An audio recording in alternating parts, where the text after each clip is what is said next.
Les amis, aujourd'hui nous allons continuer notre cours hydraulique. Nous avons fait un résumé de cours tout récemment.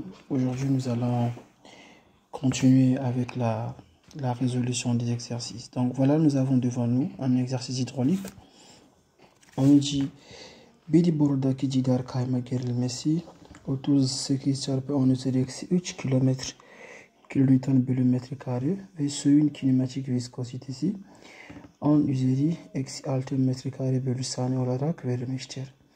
Pürüzlülük yüksekliğinin 7.2 çarpı 10⁻4 metre ortalama iz diye verilmiş. Cidarın türünün borunun çapı çapının Renault sayısı ve en büyük iz hesaplayınız. Donc, pour la faire court, on nous donne un exercice. Et dans cet exercice, bien évidemment, nous avons aussi des données. Alors, on nous donne la tension sur la paroi que nous allons noter ici par taux 0, d'accord? Donc, on va prendre des données avant d'aller loin. Donc, on nous dit que taux 0 est égal à 38 fois 10 exposants. Donc, taux 0 égale à 38 fois 10 exposants moins 3. D'accord. 38 fois 10 exposants moins 3. C'est donné en kilonewton sur mètre carré. C'est une tension, donc c'est kilopascal en fait. Et on nous donne la viscosité cinématique, ça est là. Kinématique viscosité ici. Voilà. Kinématique viscosité ici est égale à 10 exposants moins 6. Donc, on va prendre la viscosité cinétique plutôt, est égale à 10 exposants moins 6 mètres carrés par seconde. Et on nous donne aussi le plus luxécli que nous allons nommer ici par KS, comme vu dans le résumé du cours, est égal à 7,2 fois 10 exposants moins 4 mètres. Ok, donc ça c'est la hauteur de rugosité. On donne la vitesse moyenne qui est ortolama is. Donc nous avons V est égal à 2,2 mètres par seconde. Donc c'est une vitesse. Olarak. On nous dit Jidarin türünü belirleyiniz. Donc on va dire il s'agit de quel type de paroi. Comme vu dans le cours, lorsqu'on nous demande de dire de quel type de paroi il s'agit, on a vu dans le cours qu'est-ce qu'il faut faire, quelles sont les démarches ou les différentes étapes à suivre. Ici, on nous parle directement de plus-luc. Dans le cours, on a vu, lorsqu'on parle de plus-luc, ça veut dire qu'on n'a plus besoin de calculer la constante de Reynolds, parce qu'on sait que plus-luc, lorsqu'on parle de plus-luc, nous sommes dans turbulence. Et dans turbulence, nous avons 3 sous-couches. Nous avons la sous-couche en turc. Donc, nous avons hydraulique dilale didar. Et nous avons geçiş. Et nous avons aussi pulseuse didar. Donc, nous avons la couche de transition. Donc, nous avons la paroi de transition, la paroi lisse et la paroi rugueuse. Donc voilà, ici on nous demande de dire de quelle paroi il s'agit-il. Donc très simple, nous allons calculer, puisqu'on a KS, on va rappeler ici parce que KS, on va se servir de KS dans nos calculs, puisqu'il faut ensuite faire une comparaison de KS avec la valeur de gamma que nous allons déterminer comme vu dans le cours. D'accord. Alors ici nous allons bien entendu calculer d'abord gamma. Nous savons que notre gamma est égal à 11,6. Nous avons nu sur U étoile. Alors, nu c'est quoi? Nu c'est la densité. Nu c'est quoi? Nu c'est plutôt la viscosité cinétique et elle est là. Elle a été donnée, donc il n'y a pas de problème. Il faut ensuite calculer U étoile. On a vu dans le cours que U étoile est égal à la racine carrée le taux 0 divisé par la densité de l'eau. Donc ici, on n'a pas précisé de quel liquide il s'agit, puisque nous sommes en génie civil. Nous allons beaucoup plus travailler avec l'eau. Donc, on va considérer la densité de l'eau. D'accord? Donc, notre U étoile surégale taux 0, la valeur de taux 0 est ici.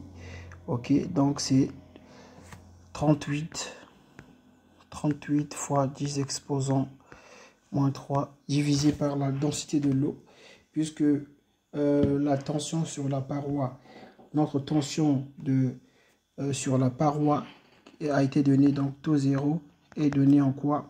Est donné en kilonewton sur mètre carré. Ça veut dire quoi? Ça veut dire que c'est kilopascal. Alors nous, la densité, la valeur de la densité sera automatiquement en tonnes, d'accord? Ça sera en tonnes par mètre cube. Donc, c'est-à-dire, on va prendre une tonne par mètre cube pour la densité. Donc, voilà comment on travaille. Donc, la valeur de la densité de l'eau, justement comme il s'agit de l'eau, nous allons dire que cette densité est égale à une tonne sur mètre cube. Donc, ici, on va dire que est égal à... Ici, on va dire que notre densité est égale à 1. Alors, on calcule ceci. Alors, on se retrouve avec U étoile qui nous donne 0,1949. D'accord? 0,1949. Lorsque nous avons trouvé U étoile, qu'est-ce qu'il faut faire ensuite? On va venir remplacer U étoile ici, puisque c'est pour ça que nous calculons U étoile.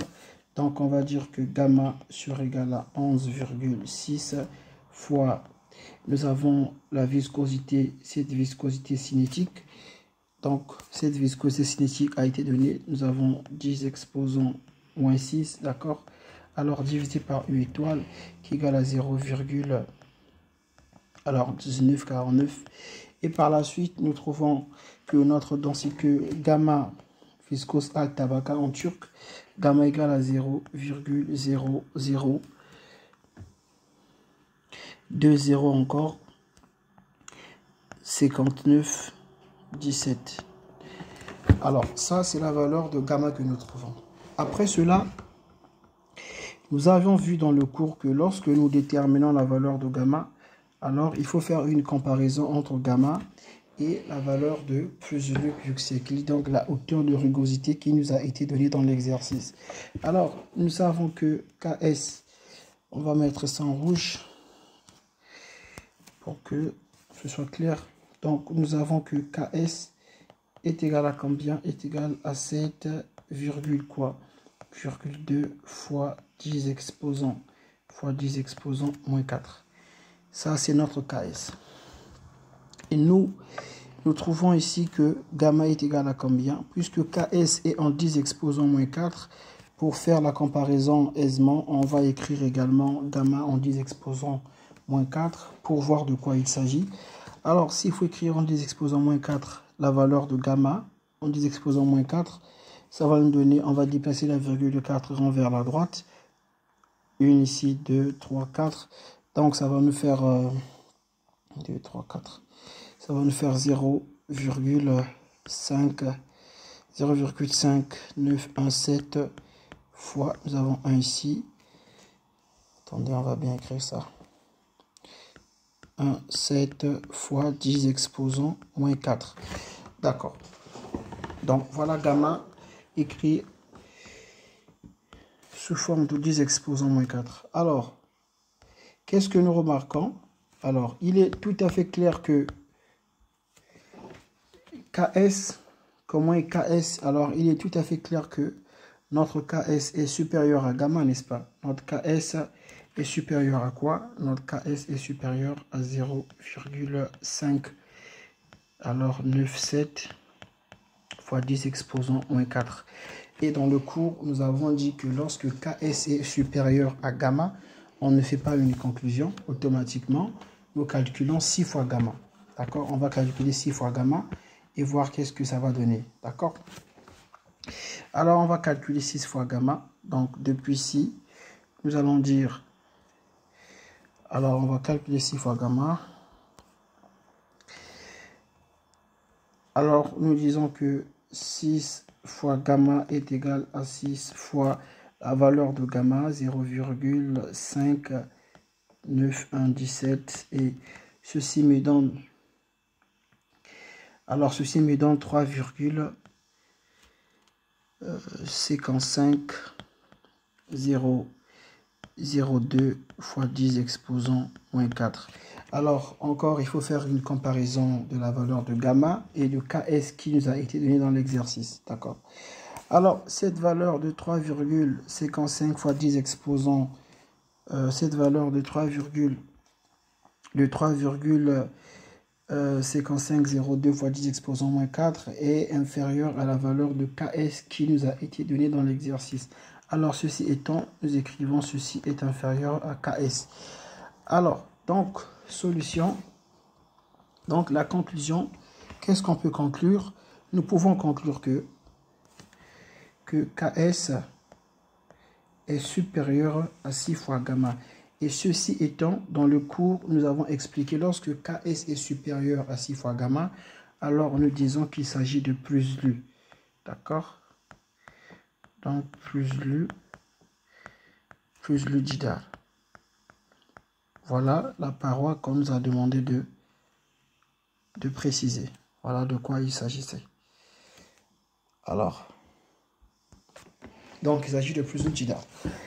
Deuxième question, on nous demande ici de déterminer.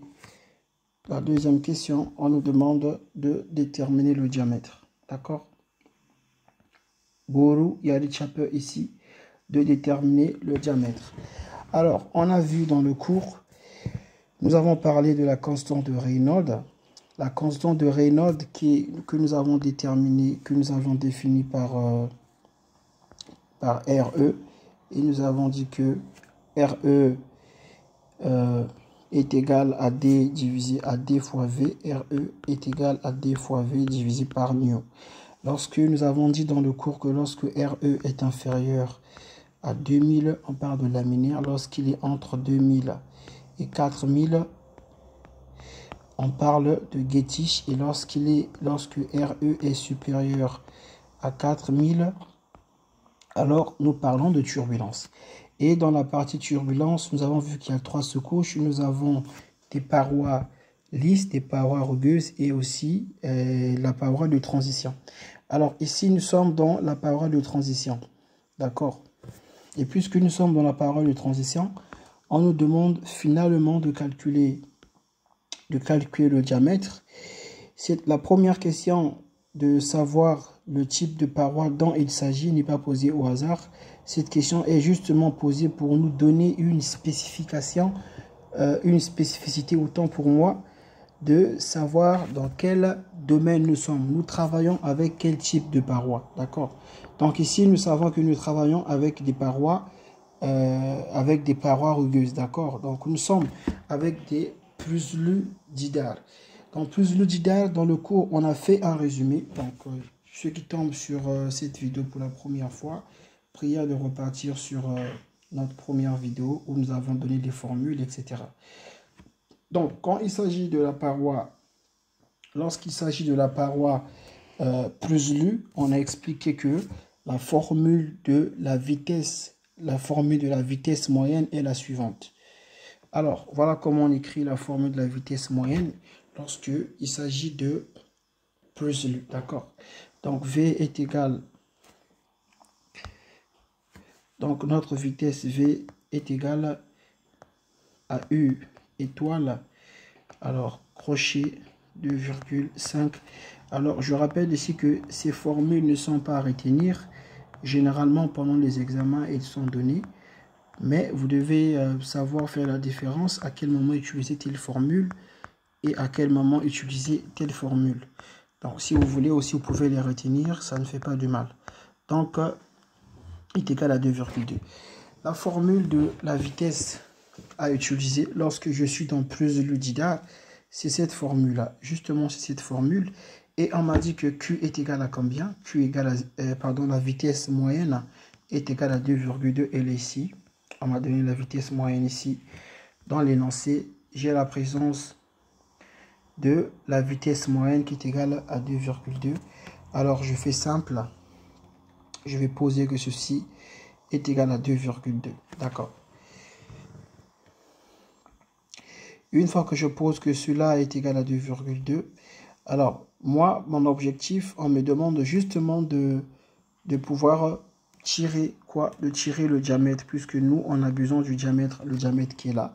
Alors, on va faire quoi? On va faire des manipulations élémentaires qui vont nous permettre à déterminer le diamètre, d'accord? Nous avons la seule inconnue qui est D, parce que nous connaissons KS. Ici, attention, c'est KS. Ok, c'est KS. KS a été donné dans l'exercice. Donc, on n'a plus assez d'inconnus si ce n'est pas D. Alors, nous connaissons aussi U étoile. U étoile, nous l'avons calculé. Il est ici. Nous avons calculé U étoile et nous avions eu combien? Nous avions eu 0,1949. Donc, à la place de U étoile, on va remplacer 0,1949, tout simplement. Alors, remplaçant. Donc, du coup, on aura de...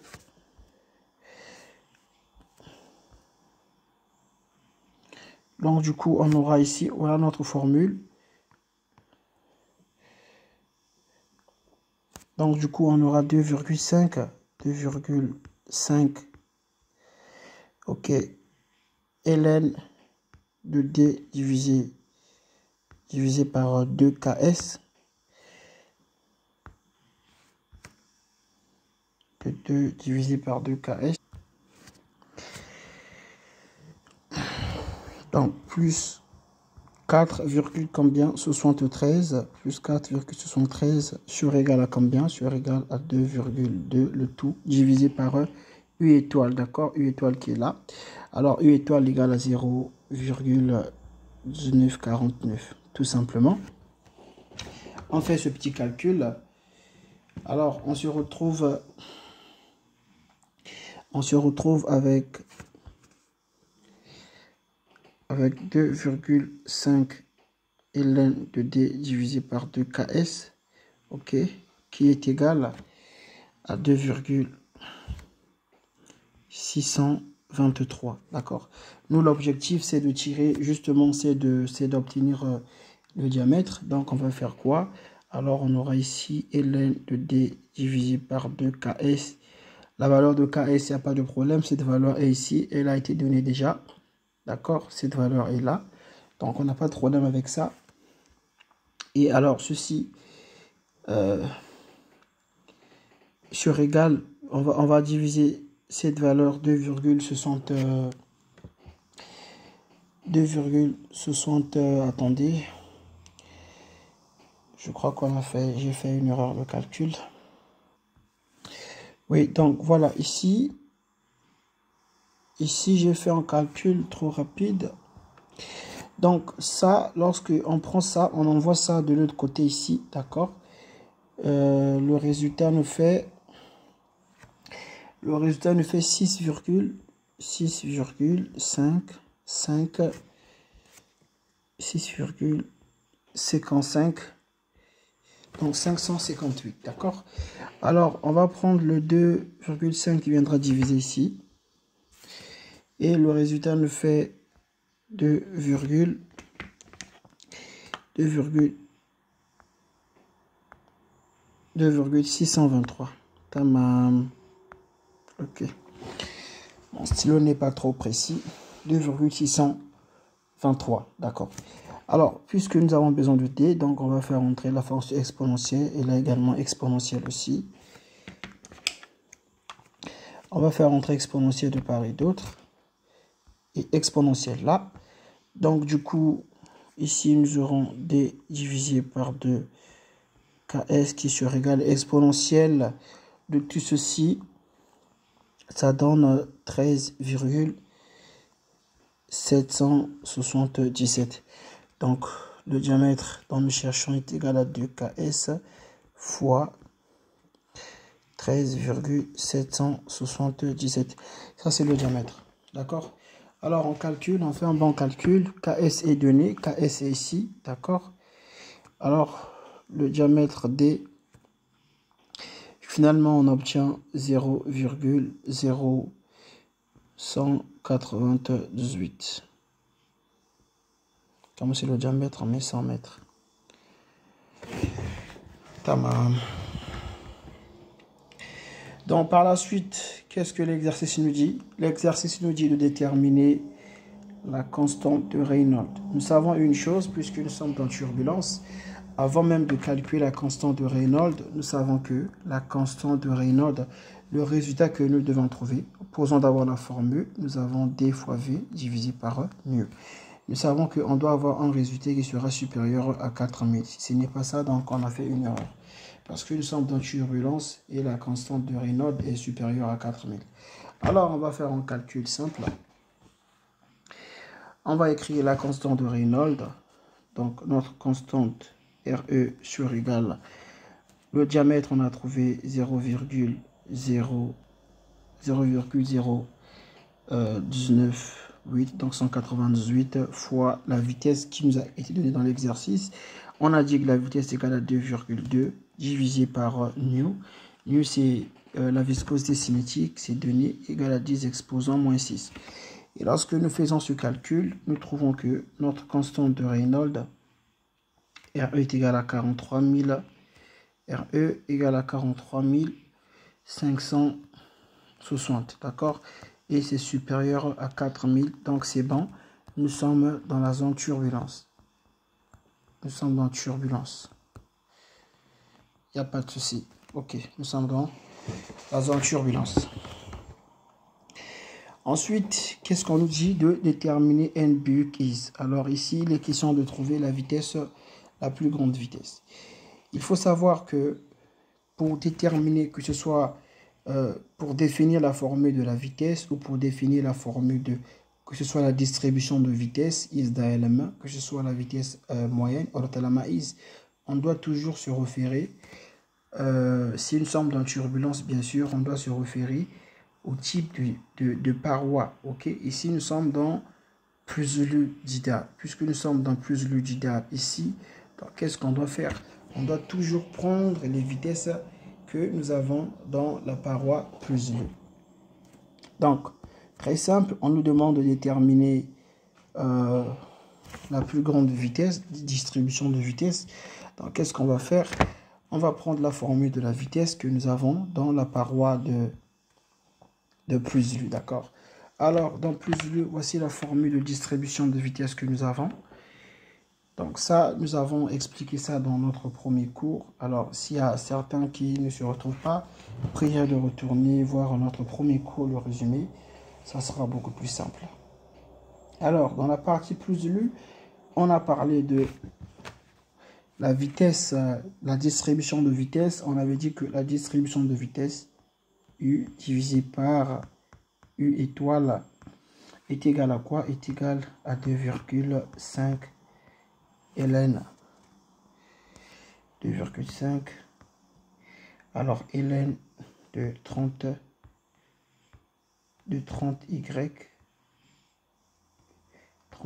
divisé par quoi? Divisé par kc. Kc, c'est notre kc, c'est 10 exposants moins 6 selon les données de notre exercice. Non, c'est 7 fois 2, 7,2 fois 10 exposants moins 4. D'accord? Alors, la distribution de vitesse. Lorsqu'on nous demande, je mets en parenthèse, puisque on nous dit de déterminer n buck is. N buck is, c'est-à-dire la plus grande vitesse. Mais lorsqu'on parle de la plus grande vitesse, ça veut dire qu'il est question de déterminer la vitesse maximale. Alors, on a expliqué à quel moment la vitesse est maximale. Nous avions dit que la vitesse est maximale dans notre vitesse U. Ok, notre vitesse U est maximale.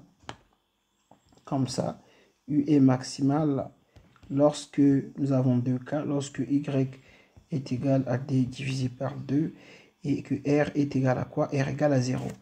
C'est ça que nous avons expliqué dans notre premier cours. Donc, sans plus perdre le temps, on va d'abord déterminer Y. On va dire que Y est égal à D divisé par 2 et nous avons calculé D tout à l'heure. D, nous avons trouvé 0,0198. Ok, donc on va faire diviser par 2 pour trouver la valeur de Y. Et finalement, on se retrouve avec Y égale à 0,0099. D'accord, ça c'est la valeur de Y. Alors, on avait calculé aussi, je rappelle ici, U étoile. U étoile est égal à combien? U étoile est égal à 0,1949. Donc 1949, on avait trouvé pour U étoile, d'accord? Par la suite, nous, ce que nous avons besoin ici, ce dont on a besoin, c'est déterminer U, d'accord? C'est de U que nous avons besoin. Donc, simplement, on va tirer U ici. Donc, on va dire que notre vitesse, donc ce qui implique notre vitesse U est égal à quoi? Est égal à U étoile fois quoi? Fois 2,5. Et nous avons ln de 30 Y. Alors, Y, on va remplacer directement ici 0,0099 divisé par KS. KS, on avait donné 7,2 fois 10 exposants combien? Fois 10 exposants moins 4. Et ça nous a été donné. Donc là même, au lieu de... Ici, nous pouvons directement remplacer U étoile par sa valeur hein, pour gagner en temps. Alors, U étoile est égal à 0, U étoile égale à 0,19, donc 0,1949, donc 1949. Ça, c'est la valeur de U étoile, d'accord. En fin de compte, déterminant que nous trouvons que U est égal à... Donc ce U là, on va l'appeler notre U. Donc U est égal à U maximal, puisque c'est U max que nous cherchons. Et sur égal à 2,93 mètres par seconde. Donc ça, c'est notre distribution de vitesse, d'accord? Voilà la distribution de vitesse dont nous avons besoin. Alors, on va prendre un autre exercice très vite. Donc voilà notre deuxième exercice. Nous allons résoudre ceci. On nous donne şekilde görülen sistemde pompaların verimi 0,80'dir. Bir pompasının debisi. Donc on nous donne bir borusundaki débit. Donc on nous donne le débit pour on nous donne le débit pour le tuyau, pour ce tuyau là numéro 1, d'accord? Donc Q1 est égal à 0,80 litres par seconde. Et V2 pompasının gücünü, on nous donne la puissance de la pompe numéro 2 bien sûr. Alors la question c'est laquelle? On dit borulardaki débit V1 et supply'niz. Donc on va calculer donc les débits ainsi que les vitesses se trouvant sur tous les tuyaux, d'accord? Et ensuite l'autre question, on nous dit ceci. D haznesinden, donc là, D haznesinin su kotunun belirleyiniz. Donc, D, on va déterminer le point D ici. Ok, su kotunun belirleyiniz. Alors, on dit bir pompasının gücünü 4 borusunun sütünme kasesi. Alors, on va déterminer la constante de frottement. Donc, voilà, c'est ici. F, on va déterminer F4 qui est la constante de frottement. On va écrire ici F4. Donc, voilà ce qu'on nous demande.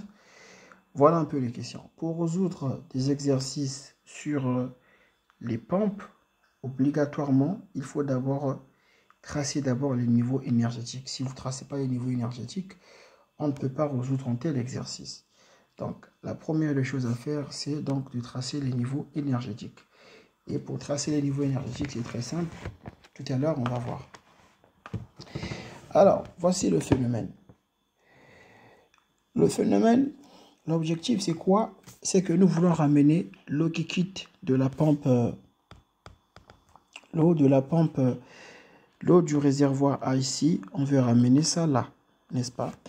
Et l'eau du réservoir B aussi, ça descend comme ça et ça vient ici dans le réservoir C. Ensuite, ça quitte le réservoir C pour venir dans le réservoir D. Et par la suite, ça va quitter le réservoir D pour venir dans le réservoir E. C'est aussi simple que ça. Maintenant, il faut savoir une chose. Pour que l'eau quitte d'un réservoir vers un autre, il n'y a que deux cas. Soit le réservoir qui donne l'eau dans le réservoir qui reçoit. Je prends un exemple. Par exemple, ce réservoir, le réservoir B va donner l'eau au réservoir C. C'est tout à fait normal. Pourquoi? Parce que le réservoir, on peut bien remarquer que le réservoir B est en haut. Il est en haut, en tout cas, il est en haut du réservoir C. Et voilà le tuyau qui donne l'eau. Il y a une pente, donc cette eau peut couler facilement. D'accord? Par contre, on va encore voir un autre exemple. Nous avons ici le réservoir D qui donne l'eau au réservoir E. Ici, il n'y a pas de problème. Nous avons quoi? Nous avons ce réservoir D qui est légèrement au-dessus du réservoir E, comme ça, qui est légèrement au-dessus. Donc, cette eau peut quitter. Vous voyez que même la pente là, le tuyau qui quitte D pour aller vers E, il est penché. Donc, l'eau peut couler facilement. Et il y a des cas où nous voulons donner de l'eau. Par exemple, on veut donner de l'eau à un réservoir, mais ce réservoir est au-dessus. Dans cette mesure, qu'est-ce qu'il faut faire? Il faut qu'il y ait une action de pompe. Par exemple, si le réservoir C veut donner de l'eau au réservoir D, normalement, la logique voudrait que le réservoir D donne de l'eau au réservoir C. Parce que ici, il y a une pente, n'est-ce pas? Le tuyau qui quitte D vers C est penché comme ça, n'est-ce pas? Il est penché comme ça. Ça veut dire, normalement, l'eau doit quitter le réservoir D pour venir dans le réservoir C.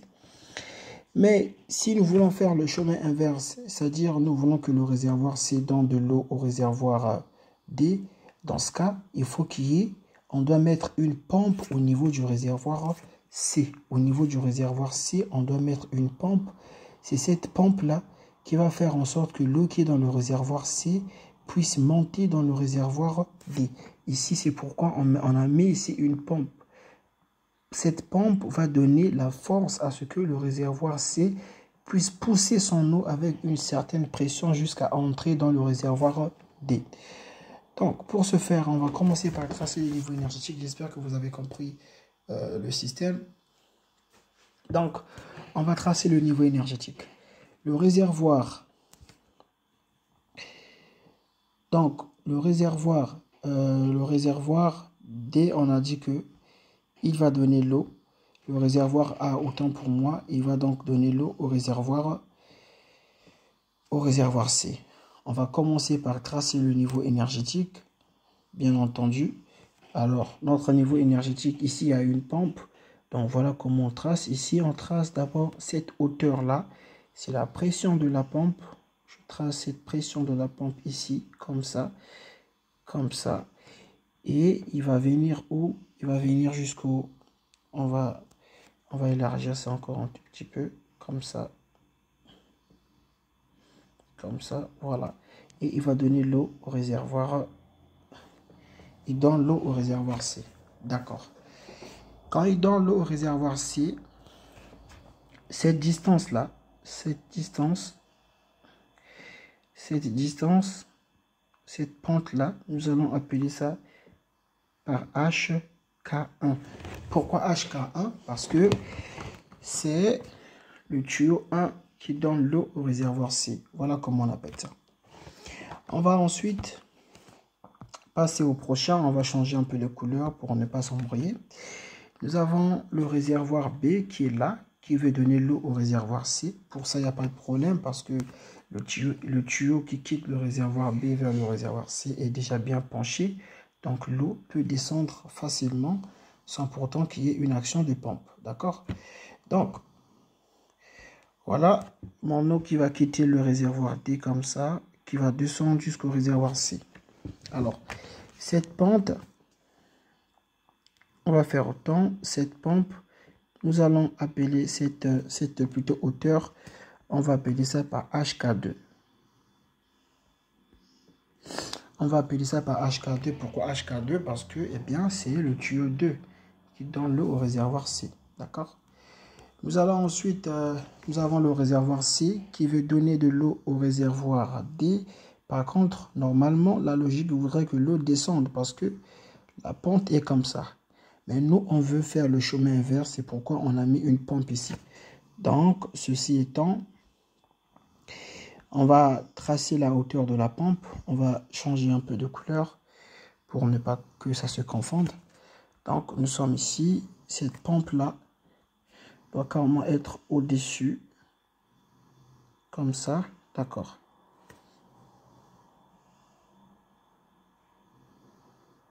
Alors, comme ça. Et il va donner l'eau. Là, c'est acceptable.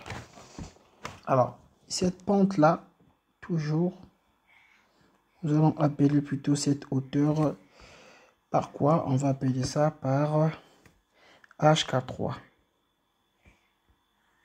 On va appeler ça par HK3 parce que c'est le tuyau 3.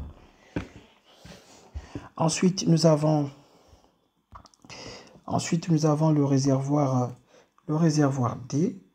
Le réservoir D qui va donner l'eau au réservoir E. D'accord. On va changer tout de même la couleur. On va changer de couleur. On va mettre ça. Mettons cela en noir. D'accord. Alors, ici, on n'a pas besoin de la pompe parce que le réservoir D est déjà en haut, n'est-ce pas? Il est déjà au-dessus. Donc, il peut donner l'eau facilement. Donc, cette hauteur, nous allons appeler cette hauteur par HK4. C'est la perte de charge continue. Nous avons expliqué ça dans notre dernier cours. Alors, on va lire. Ça, c'est la première des choses à faire. Avant même de prendre connaissance des données, il faut d'abord tracer obligatoirement les niveaux énergétiques. Une fois que nous avons tracé nos niveaux énergétiques, on va prendre connaissance des données. Qu'est-ce qu'on nous dit? On nous donne, on va mettre les données un peu en haut ici pour économiser de la place. On nous donne que Q1, on dit que Q1 est égal à quoi? Est égal à 80 litres par seconde. Alors, 80 litres par seconde, on va convertir ça en mètres cubes par seconde. On va diviser par 1000, n'est-ce pas? Si on divise par 1000, eh ben on va obtenir 0,80 mètres cubes par seconde. Tamam. On nous donne quoi d'autre? On nous donne aussi, on dit, équipe Pampasnin Gudjunun. Donc, on nous donne N2, donc grand N2. On nous donne grand N2. Autant pour moi, on va mettre ça ici. Grand N2. La puissance de la pompe numéro 2 est égale à 300 B. Tamam. Et qu'est-ce qu'on nous dit encore? Pampassin Gudjunun, donc, et nous avons le rendement. On dit que Pampalarin Vermi, Sifr Nocta, Sexen. Donc, nous avons le rendement qu'on va nommer par N égale à 0,80. Et la question est de déterminer. La première question, c'est de déterminer Borlardaki is VDB Jirlerni et Saplainis. On va déterminer les vitesses ainsi que les débits sur toutes les branches. Voilà ce qu'on va faire. Alors, qu'est-ce que nous remarquons? Nous remarquons que l'eau qui quitte du réservoir 1 et qui quitte du réservoir 2 vient où? Dans le réservoir C. Donc, l'eau quittant B et qui quitte aussi A ok, vient dans le réservoir C. Ça veut dire que Q1, ça veut dire que Q1 plus Q2 qui passe par le tuyau 1 et qui passe aussi par le tuyau 2, Q1 plus Q2 est égal à quoi? Cette eau vient rentrer dans le réservoir C et cette même eau va sortir pour passer dans le réservoir 3. Donc c'est cette même eau qui entre dans le tuyau 3 ici. Là, donc on va dire est égal à Q3. Et cette même eau qui quitte ici, qu'est-ce qu'elle fait? Elle va entrer dans le réservoir D. Ensuite, cette même eau va encore passer ici. Et donc est égal à Q4. Aussi simple que ça. D'accord? Alors, nous allons... Cette relation est très importante d'ailleurs pour nous, puisque nous allons l'utiliser. C'est la deuxième des choses à faire après avoir tracé les niveaux énergétiques. Il faut établir une relation entre les débits. Donc, on va écrire ici, on va écrire son haut, Q1. On va écrire que Q1 plus Q2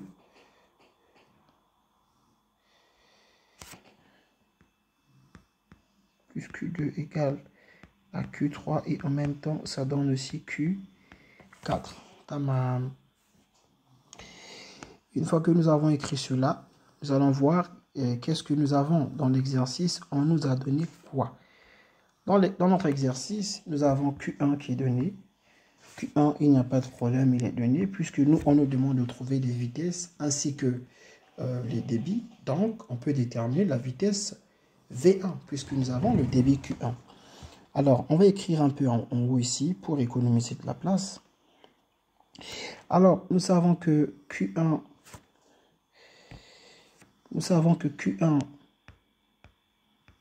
est égal à quoi?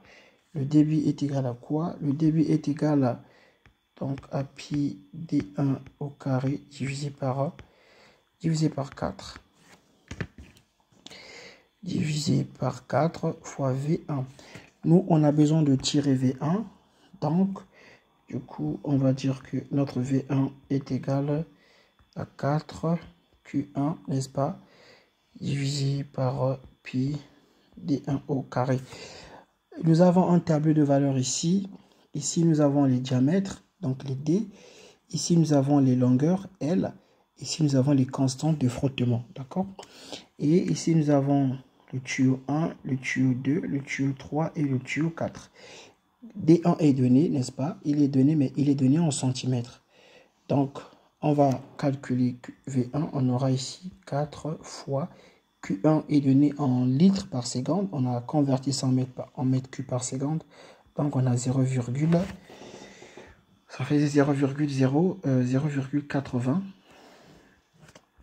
Donc, on écrit ça ici, 0,80. Ok, laissez-moi vérifier cela. 80 divisé par 1000, voilà, 0,080 et non 0,80. Donc, 0,080. 0,080 divisé par pi.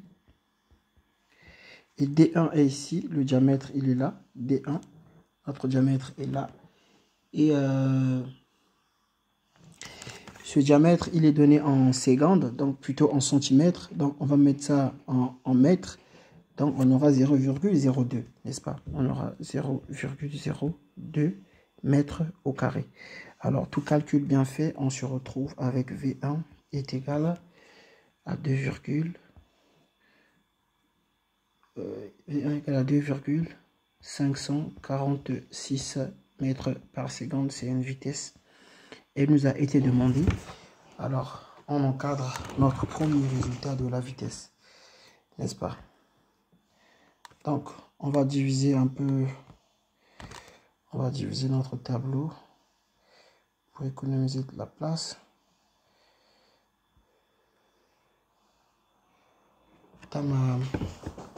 Alors, ici la logique c'est quoi? Dès que nous déterminons la valeur, lorsque nous avons Q1, nous avons aussi V1, automatiquement si nous avons aussi F1, automatiquement il faut déterminer la perte de charge.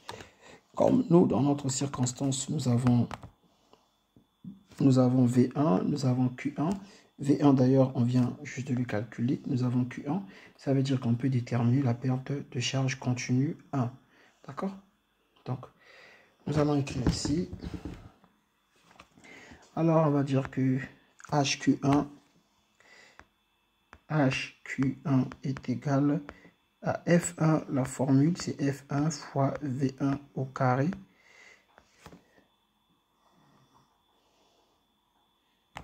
Un instant.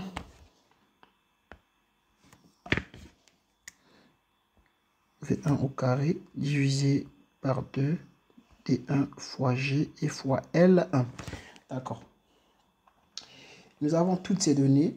Donc, F1 est donné. F1, il est ici. On avait dit qu'ici sont des... Ça, ce sont des Sutume size, donc les constants de frottement. Donc, V1, il est... Bien entendu, il est donné. Bon, on va effacer la ligne là pour mettre un peu de propreté. Alors, ça aussi, on efface. Donc, F1 est égal à 0, F1 égale à 0,025. Donc, ici, on va écrire 0,025 fois quoi? Fois V1. Et V1, nous avons déterminé, nous avons trouvé 2,540. Un instant. 2,546 au carré divisé par 2D1. 2D1. D1, c'était 20 cm. On va mettre ça en mètres. Donc, ça faisait 0,2 fois 9,81 qui est la valeur de G fois L1. La valeur de L1 aussi est donnée ici. Donc, c'est ça. C'est 500, n'est-ce pas? Donc, on va mettre ici 500. Alors, on détermine que on trouve HK1 est égal à combien? On va trouver 20,649 mètres. Alors, ça, c'est la valeur de HK1. Une fois que nous avons trouvé HK1, on va voir dans notre schéma, est-ce qu'il y a possibilité de déterminer l'une des inconnues.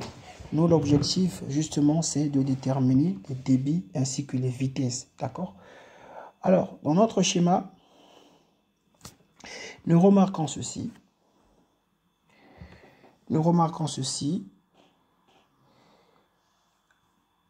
Si nous faisons cette distance,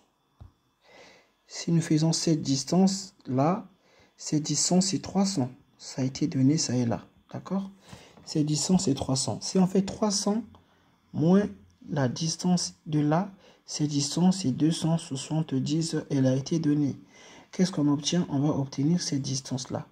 Alors, cette distance, c'est quoi? C'est HK2. N'est-ce pas cela? Donc, on peut très vite, ici, déterminer HK2. Donc, d'après notre schéma, nous pouvons dire que HK2 est égal à quoi? Est égal à 300 moins combien? Moins 270. Et ça fait combien? Alors, ça fait 30 mètres. Ça veut dire que mon HK2 est égal à 30 mètres. Or, nous savons que HK2 est égal à quoi? Nous savons la formule de la perte de charge continue. On sait que HK2 est égal à F2V2. Donc, F2V2 au carré divisé par 2 D2 fois G et fois L2. Donc, nous avons la valeur de D2. D2 est donné ici. Le diamètre 2, il est donné ici. D'accord? C'est 15. Nous avons ce diamètre. Donc, on peut déterminer ici, la vitesse V2, puisque nous avons aussi besoin de déterminer cette vitesse-là. Alors, ça nous permet automatiquement de déterminer notre vitesse V2 temps attendu. N'est-ce pas cela? Alors, c'est parti.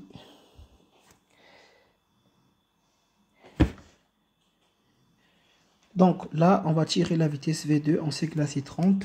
Donc, du coup, la vitesse V2 sur égale à quoi? On aura ici 2D2 fois G, ok, et fois 30 divisé par quoi? Divisé par F2, pas V2, F2, L2. Et nous avons ici racine carrée parce que V2 est au carré. D'accord? Alors, ceci, eh bien, va donc nous donner, on a D2, racine carrée. Donc, nous avons, au lieu d'écrire 2G, on va directement écrire 19,62. D'accord? En fait, c'est 2 fois 9,81 fois 30. Nous avons ici fois 30 et fois D2. On va voir la valeur de D2 dans le tableau. D2 est égal à D2 est ici. Et on dit que ça est là est égal à 15. Donc 15, c'est centimètres. On va mettre ça en mètres. Dans 1, 2, donc on aura 0,15, n'est-ce pas? Donc ici, on aura D 0,15. Donc 0,15, d'accord? Et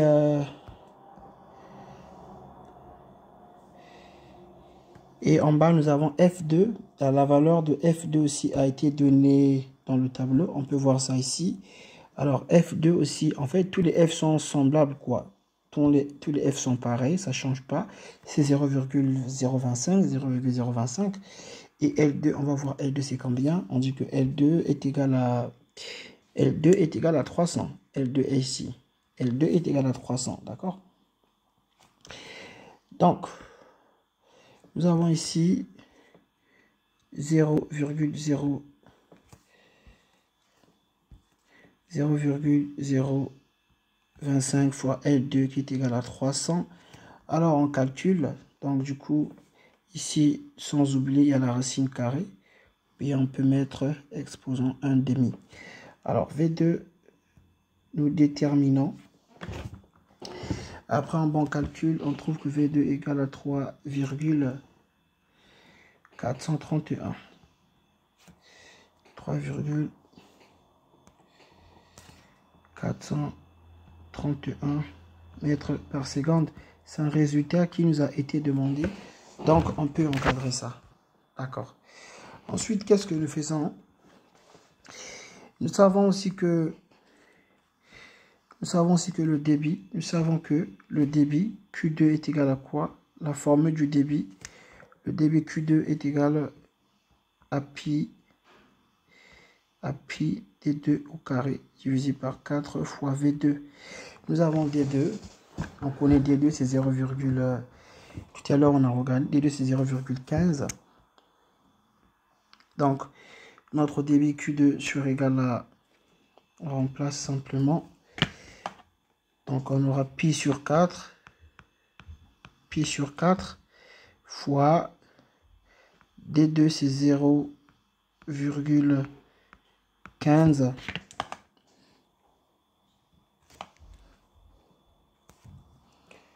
un instant, 0,15 au carré bien sûr, fois V2, la vitesse V2 on avait trouvé combien? 3,431. Donc on va mettre ici 3,431. Alors notre débit Q2 nous donne quoi finalement? Le débit Q2, on peut l'écrire ici quelque part. Alors le débit Q2 nous donne 0,0606 mètres cubes par seconde. Mètres cubes par seconde. Donc ça, c'est le débit Q2 que nous voulons déterminer. Une fois que nous avons déterminé le débit Q2, nous avons aussi besoin justement de déterminer aussi d'autres débits. Nous avons Q3. Or, depuis le début, nous avions dit ceci, quelque part, oui. Nous avions dit que Q1 est égal à Q2, pardon, Q1 plus Q2 égale à Q3 plus Q4. Donc, on va rappeler ça ici. Nous savons que Q1 plus Q2 est égal à quoi? Est égal à Q3 est égal à Q4. Donc, ce que je fais, on fait quoi? On va faire simplement la somme de Q1. Q1 est où? On avait déterminé Q1. Q1, bon, Q1 était donné dans l'exercice. Nous avons Q1 est égal à 0,080. Ok, 0,080. Donc, du coup, Q3, notre Q3 sera égal à 0,080 qui est la valeur de Q1. J'écris ça ici, qui est Q1 plus Q2 qu'on vient juste de déterminer. Q2 égale à 0,0606, d'accord? Et Q3 est égal, on sait que Q3 égale à Q4, n'est-ce pas? Alors Q3 égale à Q4 et on trouve 0,1406 et nous avons mètres cubes par seconde. Donc 0,1406 mètres cubes par seconde. C'est un résultat qui nous a été demandé. Donc on encadre ce résultat. Alors par la suite, on nous demande de déterminer aussi les vitesses. Ok, puisque nous avons Q3, on peut déterminer sa vitesse. Nous savons que Q3, nous savons que Q3, un instant, nous savons que Q3 est égal à quoi? Est égal à pi sur 4 D3 au carré fois V3, n'est-ce pas? On connaît Q3, on peut déterminer la vitesse V3. Donc du coup, V3 est sur égal à 4. V3 est sur égal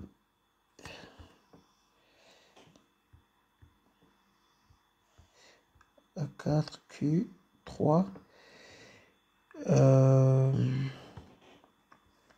divisé par pi D3 au carré. Donc on va faire ce petit calcul justement. Alors ça serait égal à quoi? À 4 fois Q3. Q3 nous avons déterminé 0,1406, n'est-ce pas? Divisé par pi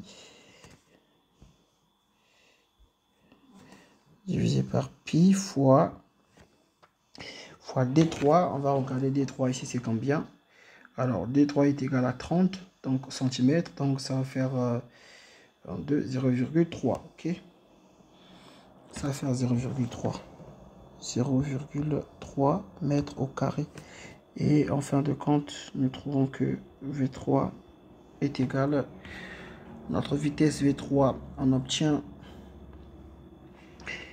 1,998 mètres par seconde. On encadre ça parce que ça nous a été demandé. On va faire aussi autant pour déterminer V4. Puisque nous avons Q4, on va déterminer V4. D'accord?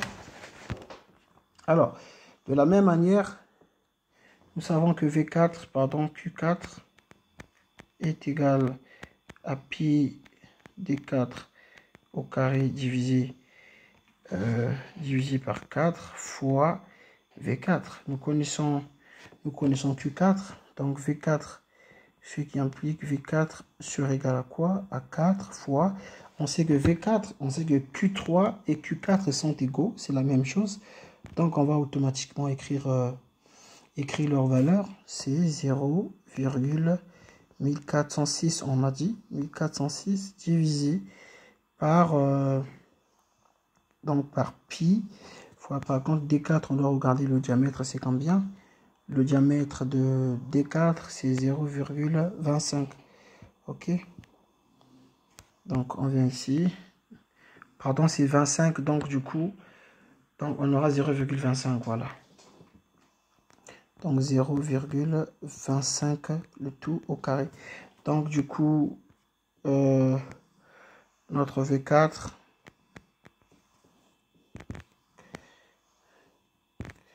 notre V4.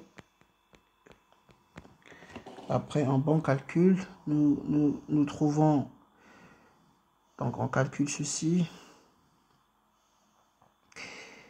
Donc V4, nous trouvons 2,864 ok, mètres par seconde. Ça, c'est la valeur de V4.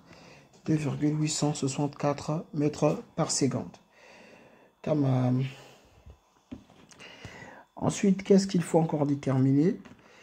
Bon, on a déterminé tous les débits, on a déterminé toutes les vitesses. On va passer à la prochaine question. La prochaine question, on nous dit quoi? Alors, qu'est-ce qu'on nous demande?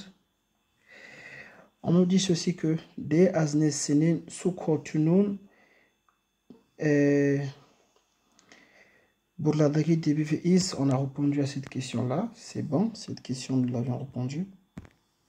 Celle-là, Bourladagi is, etc. Des aznesinin sukotunun. Donc, on va déterminer des aznesinin sukotunun. En fait, qu'est-ce qu'on nous demande? On nous demande de déterminer la distance d'ici. D'accord? Il faut trouver cette distance jusqu'en bas là.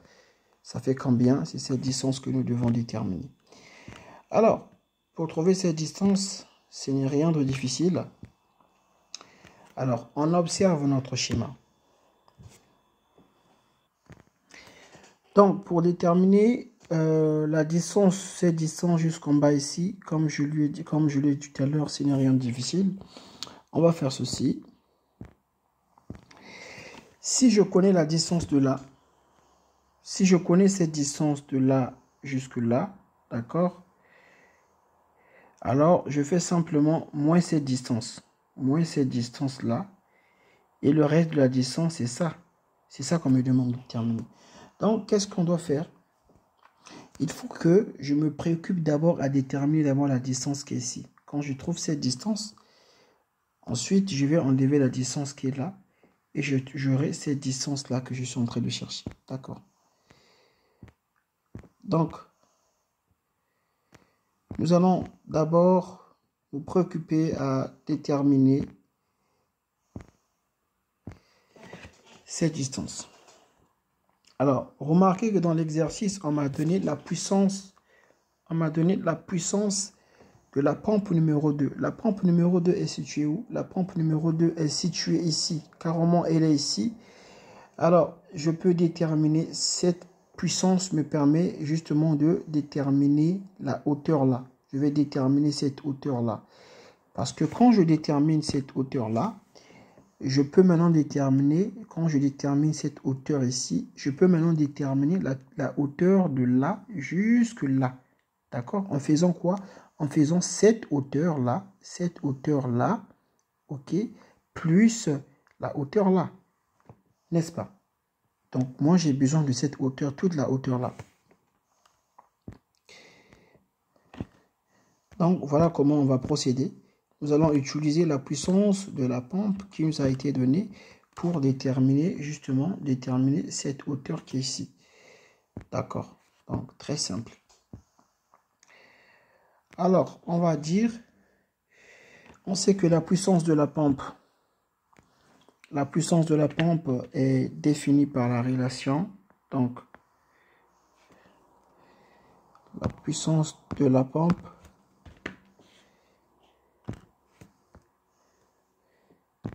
est définie par la relation N est égal à quoi? Est égal à HP fois gamma fois Q divisé par E. Maintenant, ici, la puissance de la pompe a été donnée en B. Donc, du coup, ici, on aura 75 N.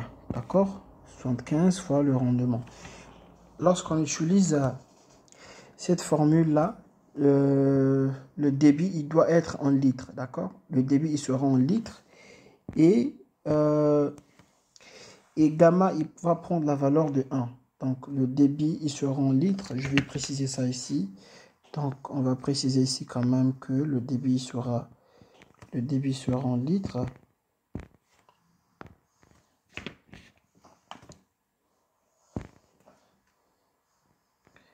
Donc Q sera en litres par seconde et gamma sera égal à 1 tonne sur mètre au cube, d'accord? 1 tonne mètre cube, autant pour moi. Alors, on a dit que N égale à combien? N égale à, ça est là, N, la puissance de la pompe, N égale à 300. Donc, on va écrire nos 300, tout simplement. Donc, ici, on aura 300 sur égal à HP fois 1 fois Q. Le débit, on va prendre le débit qui était en litres. Ici, nous avons combien? Il s'agit de quel débit? Justement, il s'agit du débit 3, n'est-ce pas? Il s'agit du débit 3. Comme il s'agit du débit 3, nous, le débit 3, nous l'avions déterminé en mètres cubes par seconde. Il est là. Voilà, le débit 3, nous l'avions déterminé en mètres cubes par seconde. Donc, on doit le convertir en litres. Comment on fait pour le convertir en litres? On va simplement donc le multiplier par 3, d'accord? On va simplement le multiplier par 3. Ou bien vous pouvez travailler avec le débit ici.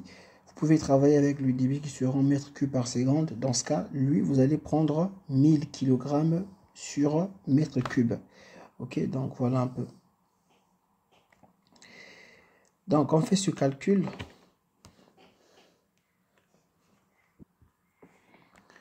Donc avant de calculer, il faut changer. Là nous avons notre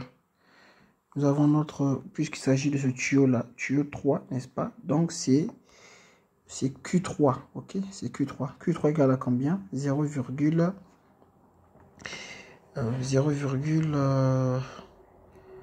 voilà, 1400, 0,1406.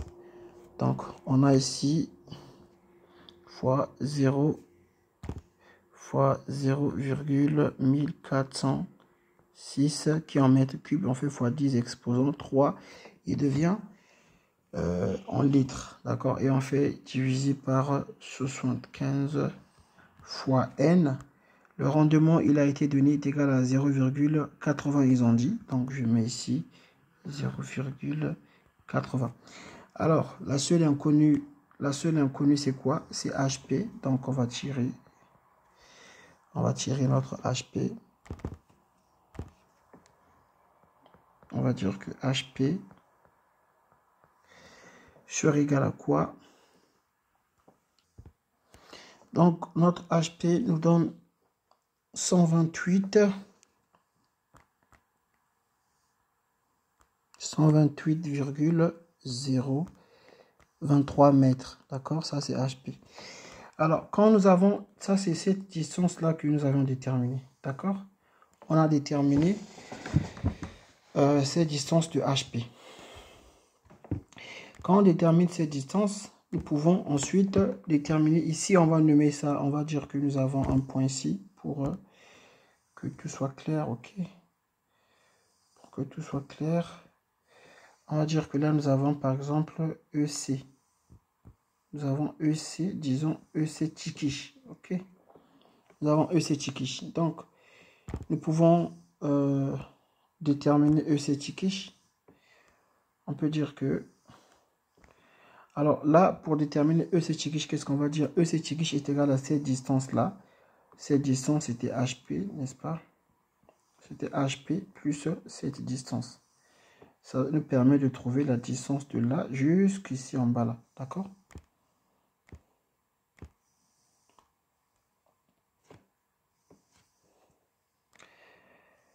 Alors, c'est parti.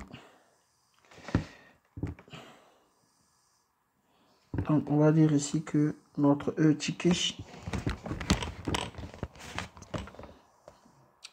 Bon.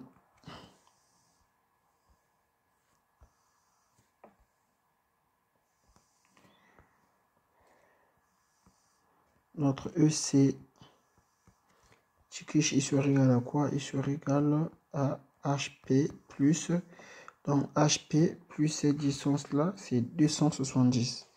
Donc plus 270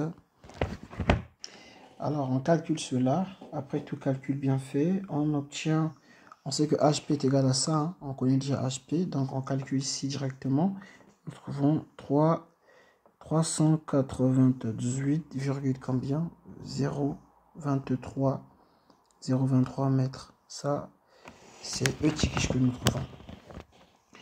Maintenant que nous avons trouvé E-Tikish, c'est-à-dire cette distance-là, la distance de là jusqu'ici, d'accord, jusqu'en bas, c'est cette distance que nous avions trouvée. Qu'est-ce qu'on fait par la suite? Alors, on peut maintenant déterminer cette distance-là. Cette distance, on peut la déterminer maintenant, n'est-ce pas? Comment on va faire pour déterminer ces distances? Eh bien, on va simplement faire la distance de E-Tikish. Autant pour moi.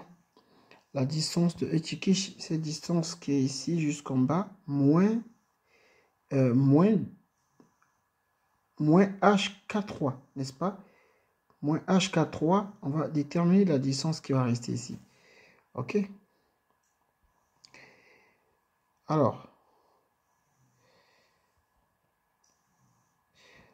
donc,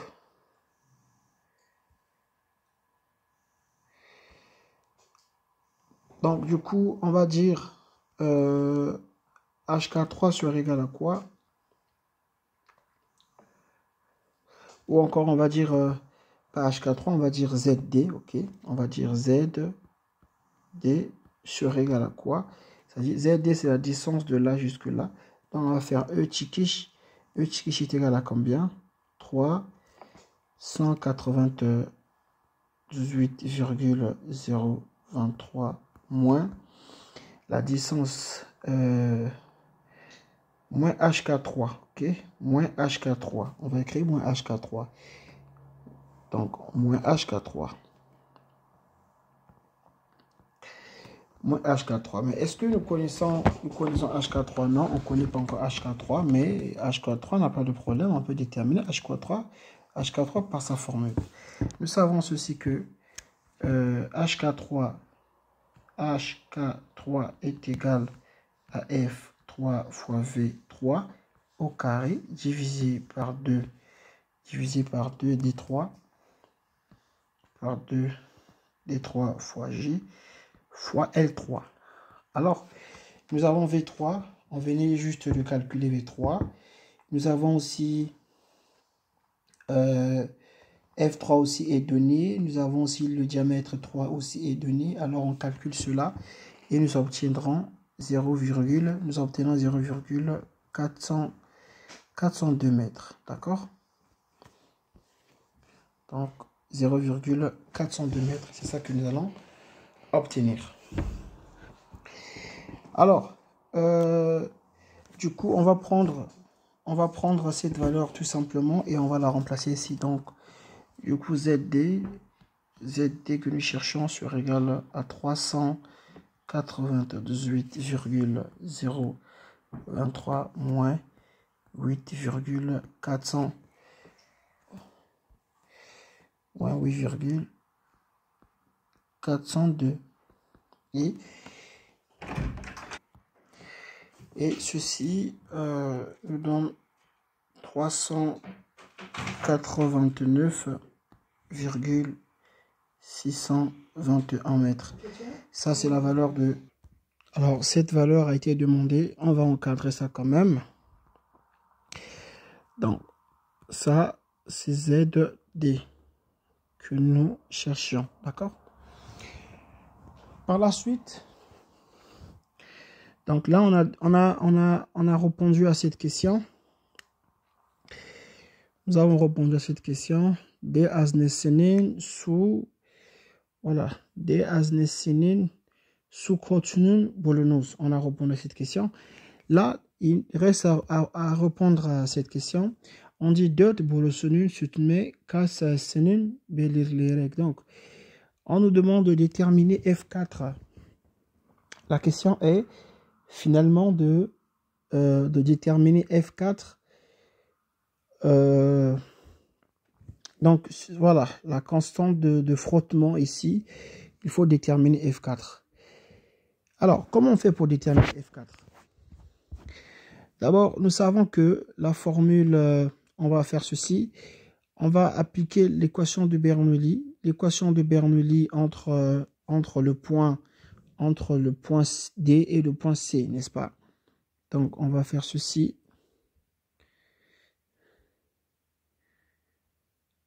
L'équation de Bernoulli entre le point C et le point D. Donc, mais avant d'appliquer Bernoulli, puisque nous savons que l'équation de Bernoulli, allons quand même, nous savons que l'équation de Bernoulli nous dit quoi? La variation des niveaux nous donne l'énergie ou encore la perte de charge continue. C'est-à-dire quand je suis ici entre le réservoir D et le réservoir E.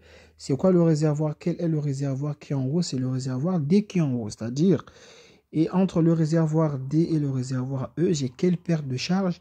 Eh bien, j'ai HK4 ici. J'ai HK4 comme perte de charge. Ceci veut dire, quand je fais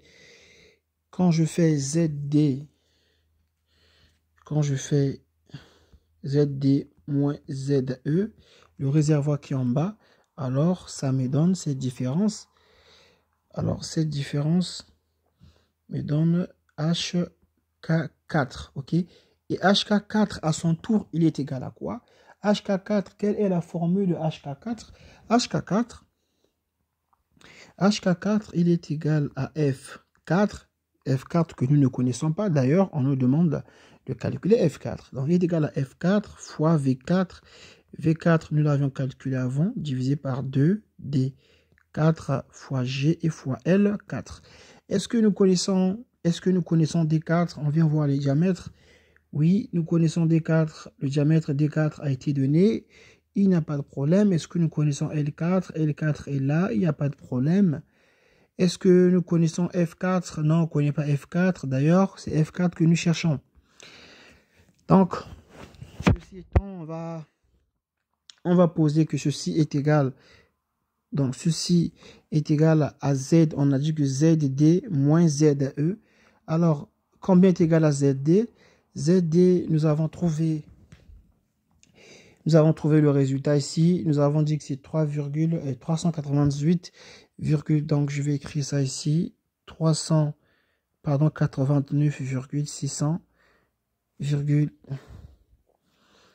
89,621 moins, excusez, mon stylo n'est pas assez précis, moins ZE, et ZE, nous avons déterminé, non, on n'a pas déterminé ZE, mais ZE, il a été déjà donné dans l'exercice, on n'a pas besoin de calculer ZE.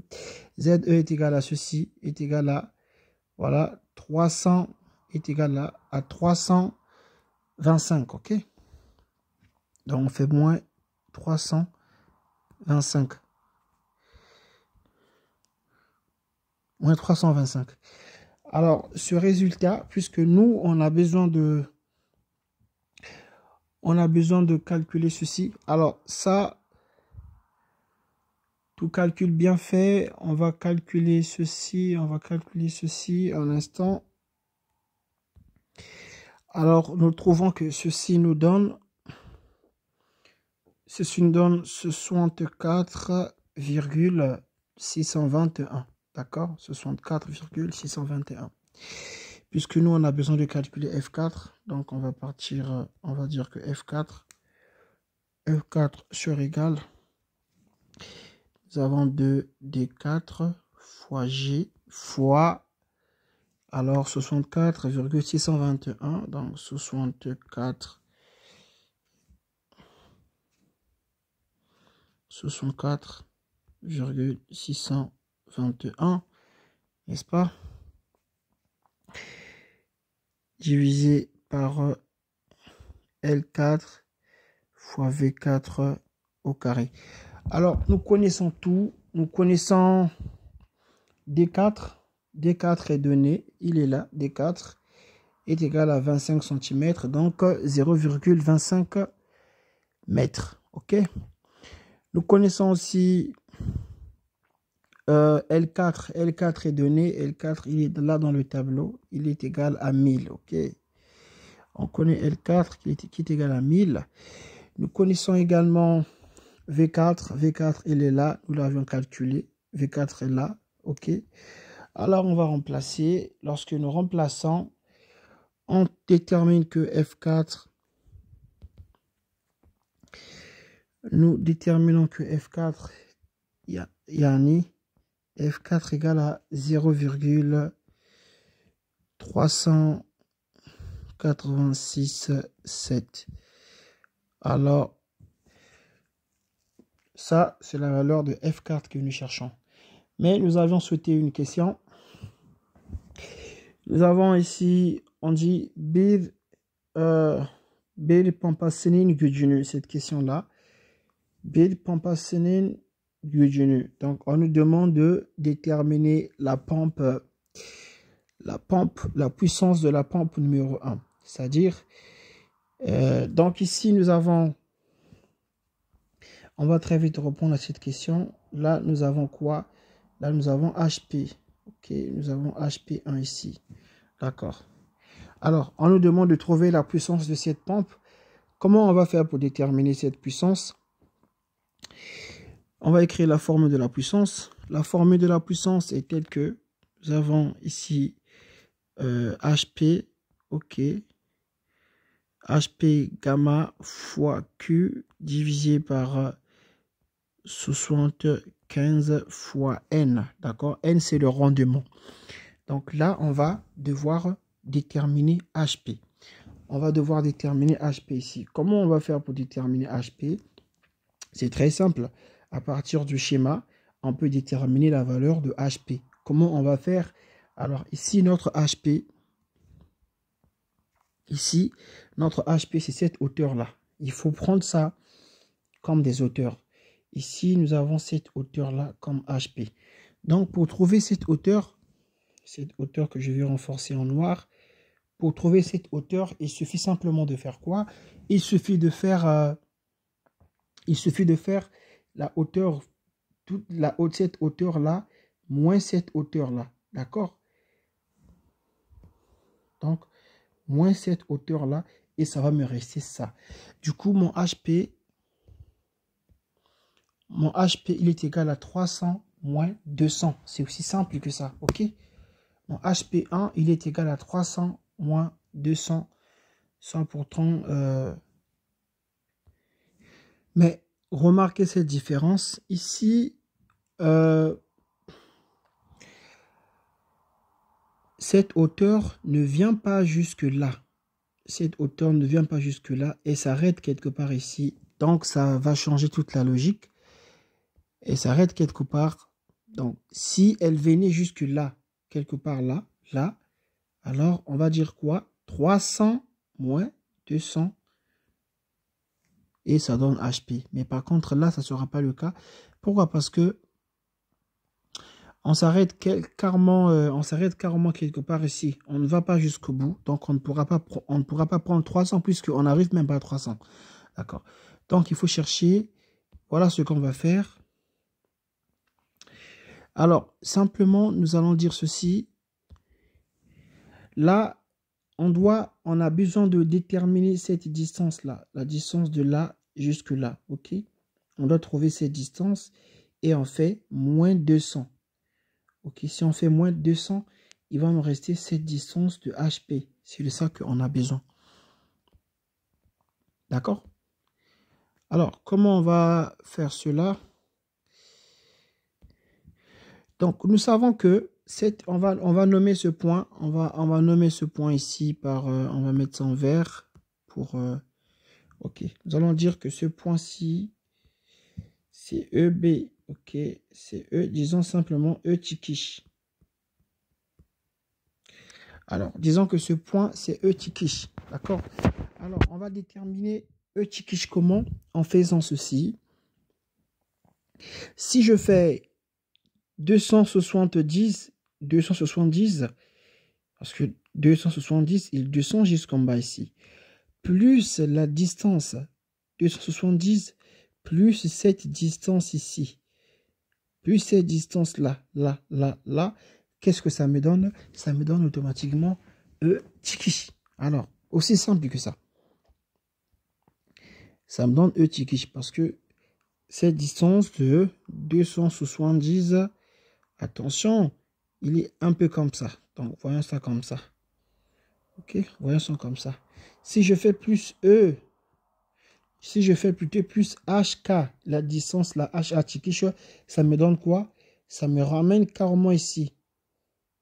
Ça me ramène carrément au point E. D'accord? Ça me ramène au point E directement.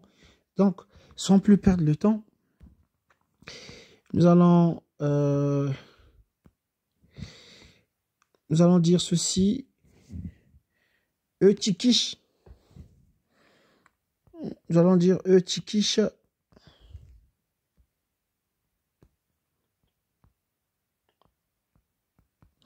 E Chikish est égal à quoi? Eh bien, E Chikish est égal à 270 plus, ici nous avons HK1, n'est-ce pas? Nous avons HK1 plus HK1. Ok. Alors, on va devoir calculer aussi HK1 pour voir ce que ça donne. Alors, HK1, on va déterminer HK1 par sa formule. Il est égal à F1 V1 au carré divisé par 2 D1 J fois L1. Alors, tout ça là, on en a. On a F1, c'est donné dans le tableau. Nous avons V1 aussi qui est donné. Pas donné, on avait calculé V1 quelque part là, au début de l'exercice. On avait trouvé V1, voilà. On a trouvé V1 ici, ok. Et donc, nous avons tout ceci. Ce que nous faisons, on calcule tout simplement. Alors, HK1, on trouve 20,649 mètres. C'est une distance.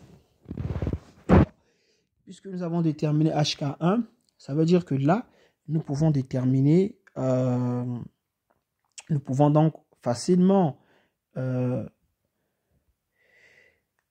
déterminer E Chikish, n'est-ce pas? On va facilement déterminer E Chikish. Donc, on va changer de page.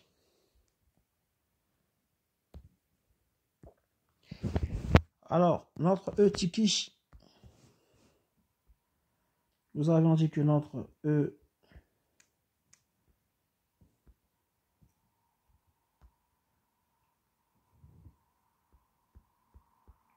Chikish, on avait dit il est égal à 270.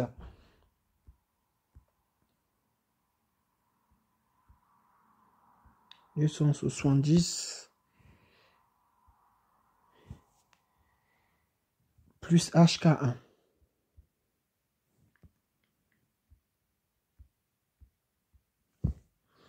Alors, d'où est-ce que ça vient? On va voir dans notre schéma.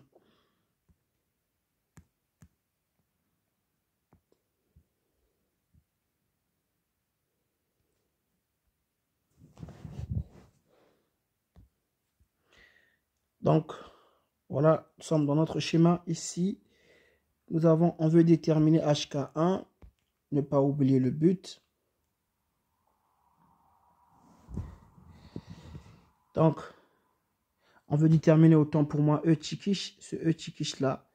Donc, c'est cette distance de 270, cette distance qui est là, plus HK1, et c'est ce que nous faisons.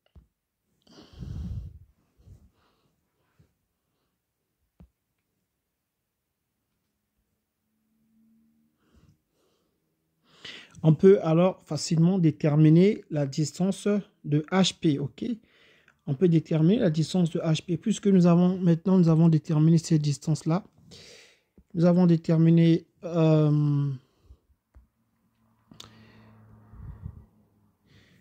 toutes ces distances, ok? Alors maintenant, on peut faire quoi? On peut faire toute cette distance-là moins cette distance. Le reste, c'est ça. D'accord? C'est ce que nous devons faire. Donc, on va dire que HP sur égal à quoi? Et sur égal à E Chikish moins 200. Donc, E Chikish moins 200.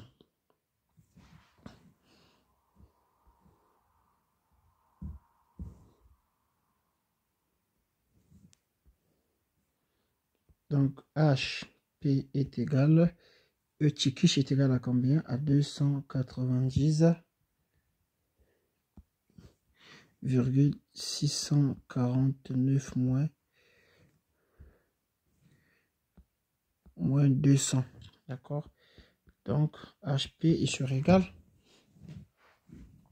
HP sur égal à 90,649 mètres. Nous, on avait déjà posé que N1, la puissance de la pompe, est égale à HP fois Q fois gamma divisé par quoi? Divisé par 75. Donc, divisé par 75 fois le rendement. D'accord? Divisé par 75 fois le rendement. Et ce qui reste là, c'est des calculs simples. On va simplement remplacer, nous connaissons ici comme c'est N1. Attention, on me demande de déterminer la puissance de cette pompe-là. De déterminer la puissance de cette pompe. Ok, et cette pompe, c'est quoi? Il s'agit du premier tuyau, d'accord? Donc, dans la formule de HP, je dois mettre Q1. Ok, donc c'est Q1 qui convient. Alors, on va mettre Q1 qui convient dans notre formule. Donc ici, nous avons Q1. Et Q1 dans l'exercice, souvenez-vous, Q1 a été donné. Ok, on avait dit que Q1 est égal à 80 litres par seconde. Ici, on va utiliser litres. Et gamma, il va prendre la valeur de 1 tonne par mètre cube. C'est le poids de l'eau. Donc, N1 sur égal à HP, on a trouvé 90,649 fois Q, c'est 80. Ok, et là, fois 1 divisé par 75 fois le rendement était donné aussi 0,80. Donc, du coup, N1, la puissance de la première pompe. La puissance de la première pompe, nous trouvons 120,865 en B.